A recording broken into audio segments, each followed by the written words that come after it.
Welcome to Let's Knit Together. I'm with Nettie, I'm Hello. Julie, and we're looking at working cable stitch forward and cable stitch back. That's right, it's all to do with where you put your stitches, and when you work cables you'll be able to do have this amazing effect of how to have the effect of knit stitches working around each other.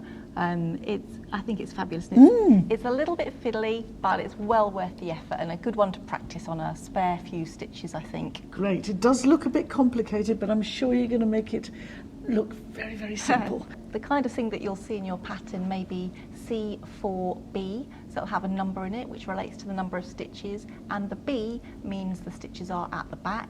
You will also see C4F, for example, which means the stitches are at the front. So I've got a couple of little examples here. We have a left leaning cable, and this is where you have your 4 stitches, and what you do is you swap the order of them. So you take 2 stitches out of your 4 off your needle and you leave those at the front, and then you knit these 2 stitches first, then you go back to these 2 stitches and it actually swaps the order of the stitches. So that's when you have your stitches at the front. In this example you'll see that the cable leans to the right, and this is where I have my 4 stitches and my stitches have been dropped to the back. I've then knitted the first stitches and then gone back to the ones at the back. So this produces the right leaning cable. Now to do this, it's very handy to have one of these. Ooh. So this is a cable needle.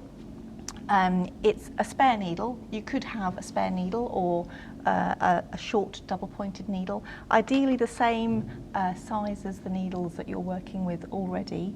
And it's got this special kink in it because that's where your stitches will hang when you put them at the back or front. Yes, you do have to let go of your stitches. Okay, and when you say the same size, you're obviously not in length but in circumference. That's right, yeah. That's how all the needles are measured anyway. Exactly. So got it right. Okay, so I shall just put these away and we will start with an example of cable for front. So here I've just got a very simple pattern where I've purled 4 stitches, knitted 4 stitches, purled 4 stitches, because cables tend to sit against a purl background so they stand out nicely. So if I could have my cable needle, Yes. Julie. So this little, if you'd like to practice this, we'll put this on the website so you can have a little go yourself.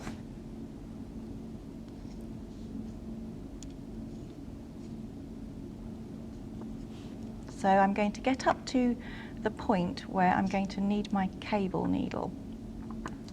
So here I am at my knit stitches and I'm going to want to swap them, taking 2 at the front. So I'm going to take my cable needle and slip the first 2 stitches off like so. And this then hangs at the front of your knitting. Oh, right.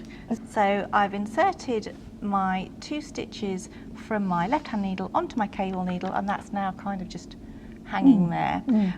So now, because I need to work knit stitches, I need to move the yarn to the knit stitch position. Okay. And knit my 2 stitches as normal. Sorry.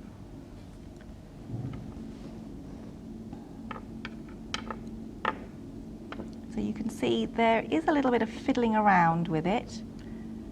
So I've now knitted those second 2 sets of stitches, and you can already see perhaps how it's pulling them across. So now I need to take the stitches on my cable needle and work with those. Now you may want to transfer them back onto your left hand needle so you're just working normally, or you can knit it from your cable needle. So let's try knitting it from our cable needle. So these are knit stitches still, so I'm going to knit my knit stitches. So that's the first one, and knit my second one. There we go. I'm going to, now I can just drop my cable needle, and now I'm doing my purl section, so I need to bring my yarn back to the front and carry on purling, and then we'll just have a look at how those stitches have swapped over.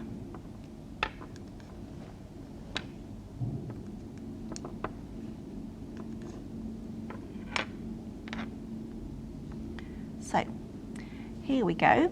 We can see that they have now swapped from right to left, and having your cable needle at the front gives you a left-leaning cable. And when you work back across the stitches, you will just treat them as normal stitches. Fantastic. And I'll just show you what it looks like at the back. So this was our right-leaning sample on a nice pearl background with a standout cable on the front. Actually on the back, it doesn't really notice that much. So that's just so you see what it looks like on the back.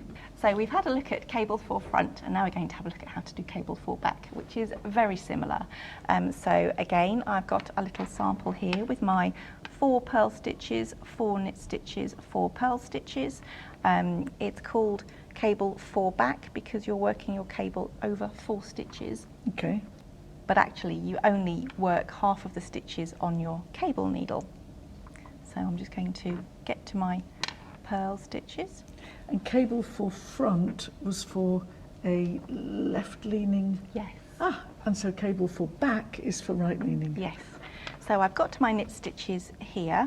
I'm going to get my cable needle and slip the first 2 stitches off.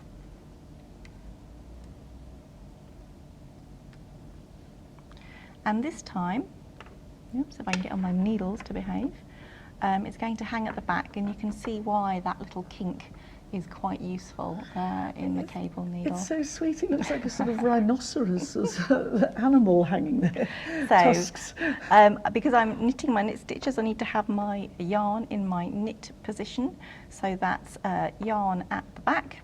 So going from front to back, and you can see actually how those 2 stitches are dangling fairly happily on my cable needle. And so now I need to get back my cable needle so I can knit my stitches from my cable needle. So you can work quite close to the tips, Julie. It really sort of depends on your knitting style. So I've lifted those off. I can put my cable needle down. My twist is appearing, and because I'm back to my pearl stitches, I need to move my yarn to the front and then purl to the end.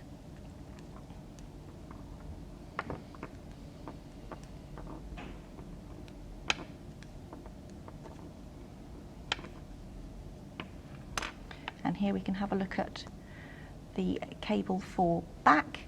So the stitches, the first stitches have gone to the back. Yes. Because again, you've just swapped the order of your stitches.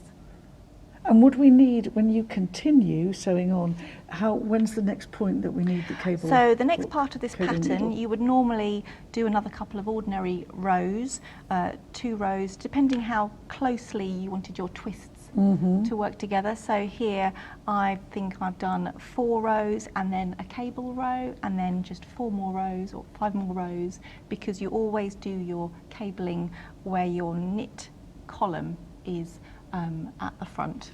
Okay, wow. Thank you, Nettie. And it seems a little complicated because it is a more, obviously a more intricate stitch, but I'm sure... with a little bit of practice. Yeah, and also don't forget you can watch the videos again and again, there's no limit. So if you just want to recap on a particular moment, it's all here for you. Thanks for joining us.